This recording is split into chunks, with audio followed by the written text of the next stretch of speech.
Guys, I'm CJ and I'm creator of Indicate. So this is a better alternative to Shipfast and MakerKit, and you can compare the features by coming to the homepage and scrolling down. Here you can see what features Indicate provides. It is a Next.js boilerplate that has one-to-one consultation call that nobody provides. It is optimized for SEO and blog. The auth stuff, other stuff is already done.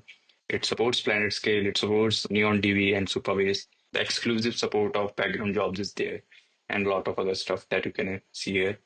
I built this kit with my 7+ years of coding experience. I have built applications like eSarc.io, Pro.app, Formula.dog, and Founder Scraper. These are the ones that are successful, and there are a number of applications that I have discarded. And from the lessons, I have made these.